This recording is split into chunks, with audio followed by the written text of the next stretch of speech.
Cerita berlanjut. Sebelumnya, ada sebuah kekuatan kuat yang datang di dekat sekte milik Su Chang'e. Di saat dia ingin memeriksanya, di situ ada Liu Li yang memanggil Su Chang'e. Liu Li juga merasakan adanya kekuatan spiritual yang kuat. Karena itu juga, Su Chang'e pun langsung turun dan menghampiri Liu Li. Su Chang'e meminta Liu Li untuk tidak khawatir karena dirinya akan menanganinya. Liu Li berkata, bila dia tidak khawatir, tetapi ia merasa kekuatan ini sangatlah tidak asing. Dia merasa dan dianya sangatlah gelisah. Su Chang'e berpikir karena Golden Core milik Liu Li bereaksi terhadap kekuatan itu. Jadi, dia bertanya-tanya, apakah itu adalah dari keluarga Sue? Tapi Su Chang'e rasa itu bukan. Karena tidak ada energi spiritual sekuat itu di dunia bawah. Su Chang'e menyimpulkan bahwa itu pasti dari 9 langit atas. Su Chang'e pun mendorong Liu Li masuk ke rumah. Dia meminta untuk tidak khawatir dan menyerahkan semuanya pada dirinya. Liu Li pun meminta Su Chang'e untuk segera kembali karena Liu Li sangat khawatir. Su Chang'e menenangkan Liu Li dan memintanya untuk segera masuk saja. Kini Su Chang'e pun langsung bergegas ke tempat asal energi itu.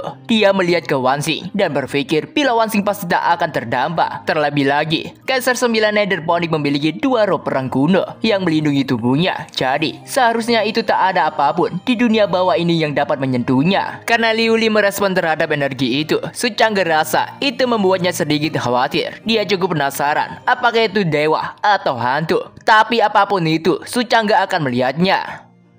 Dan kini, Su Chang'e sudah berada di sumber energi itu berasal. Su Chang'e cukup penasaran dengan tujuan orang itu datang ke sektenya. Pada saat itu juga, ada sosok parubaya tepat di hadapan Su Chang'e. Identitas orang itu adalah jubah putih, Bai Sain, Bai Juemo. Su Chang'e tahu bila Juemo tidak punya tubuh fisik dan jiwanya tidak stabil. Bahkan dia nampak seperti gambar sisa. Tetapi gambar sisa itu mempunyai tekanan yang sangat kuat. Su Chang'e rasa orang itu tidak sesederhana itu. Su Chang'e langsung memberikan salam hormat pada Juemo. Tapi di sini Juemo langsung menggunakan sebuah teknik kepada Su Chang'e. Mendapati itu Su Chang'e sangat terkejut. Tapi dia juga tahu bila ini adalah seni pengendalian waktu. Su Chang'e bertanya-tanya, apakah dirinya dibawa ke masa lalu atau masa depan?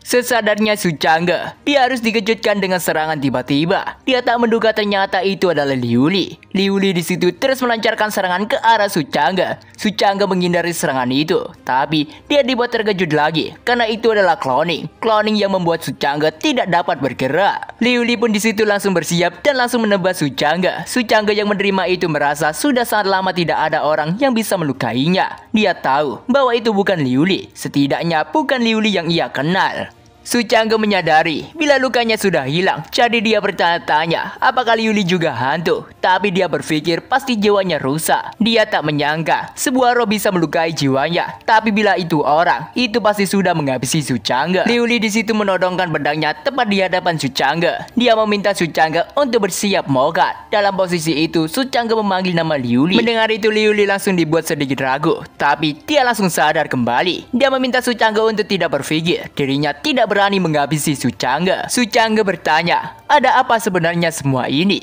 Liu Li berkata, bila 10 tahun yang lalu, dirinya adalah pembantu Su Chang'e dan dirinya memberikan segalanya kepada Su Chang'e.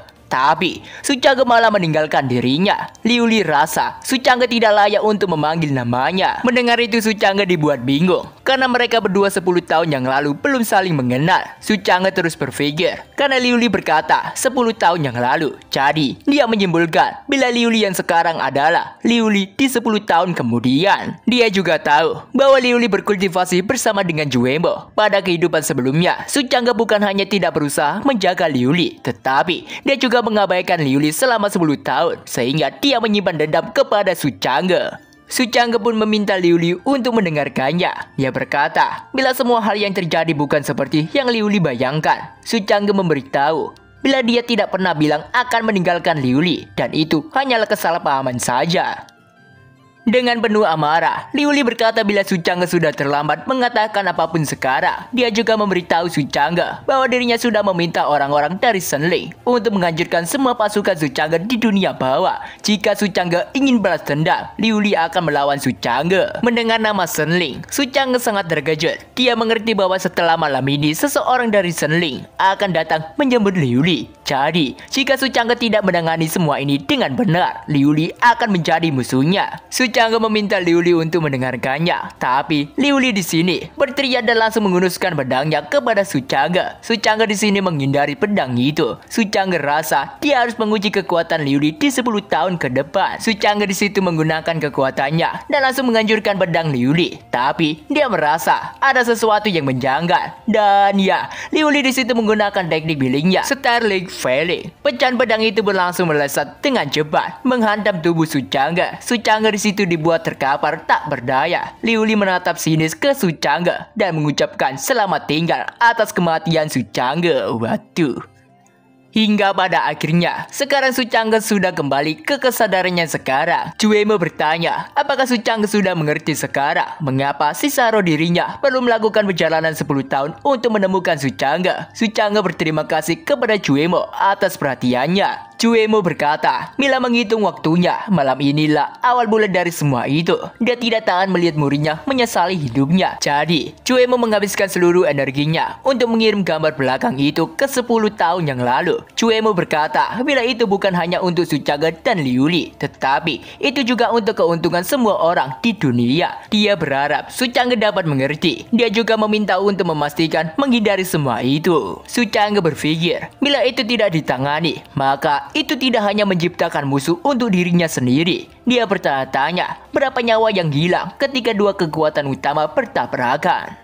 Su Chang'e pun kini pergi ke kamar Jianyun Xianxing atau kamar miliknya sendiri. Setelah Su Chang'e masuk, dia harus dikejutkan dengan Liu Li yang ingin menerobos. Su Chang'e mendekat dan menyentuh energi yang dikeluarkan oleh Liu Li. Tapi dia harus dibuat terpental karena itu. Sedangkan Liu Li di sini, dia sangat senang karena akhirnya dia berhasil. Dia tak menyangka bisa mencapai tingkat alam bumi tinggi dalam satu taksiran.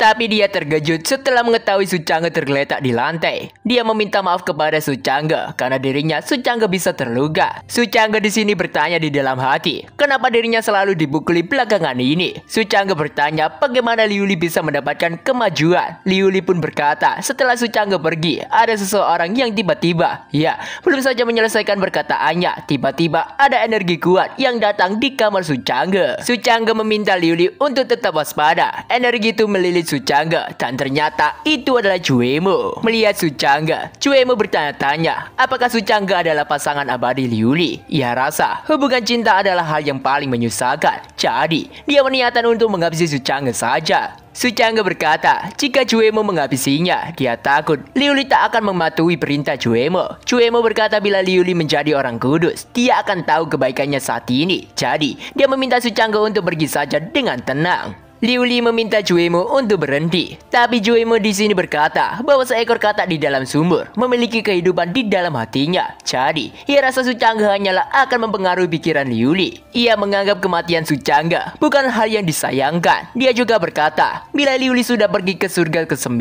dia pasti akan menemukan bahwa Su Chang'e hanyalah seekor semut.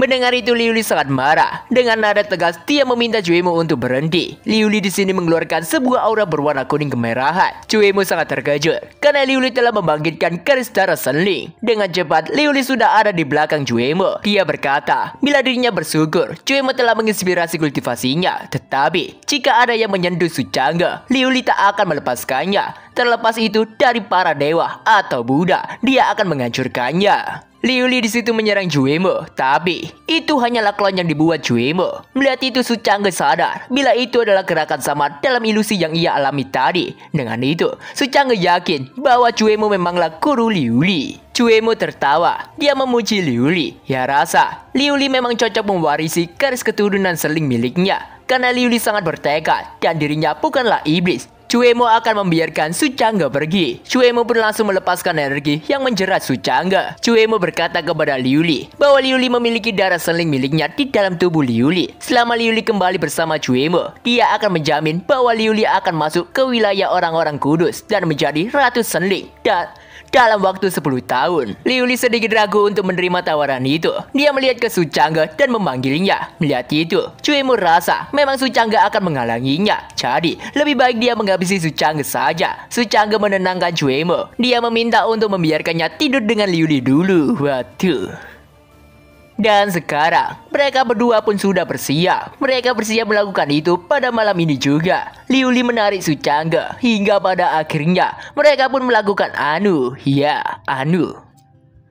Setelah adegan tanam sayur tadi berakhir, di sini Liu Li bersender ke Su Chang'e. Dia berkata bila dirinya tak ingin meninggalkan Su Chang'e. Su Chang'e pun mengajak Liu Li untuk melihat Wan Xing. Dia berkata bila Wan Xing memiliki binatang mistis kuno yang melindungi tubuhnya dan dia juga mewarisi warisan dari kaisar perang. Su Chang'e bertanya, apakah Liu Li punya peluang untuk menang melawan Wan Xing? Liu Li menjawab tidak. Su Chang'e pun berkata bahwa mulai sekarang dirinya akan dikelilingi oleh orang-orang kuat yang masing-masing lebih jahat dan lebih berbakat dari yang lain. Jadi, jika mereka tetap berdiri di sisinya, itu akan sulit bagi mereka untuk menghadapi dunia ini, di mana yang kuat memangsa yang lemah. Su Chang'e menenangkan Liu Li karena dia akan mengunjungi Liu Li jika punya kesempatan. Dan 10 tahun kemudian, mereka pasti akan bersama. Liu Li bertanya apakah Su Chang'e akan menunggunya selamanya. Su Chang'e menjawabnya bahwa itu tentu saja. Karena itu juga, Liu Li pun mengajak Su Chang'e untuk menghabiskan malam ini dengan sangat gila. Dan ya, adegannya sama dengan sebelumnya pun terjadi. Itu juga menutup cerita pada episode ini. Waduh.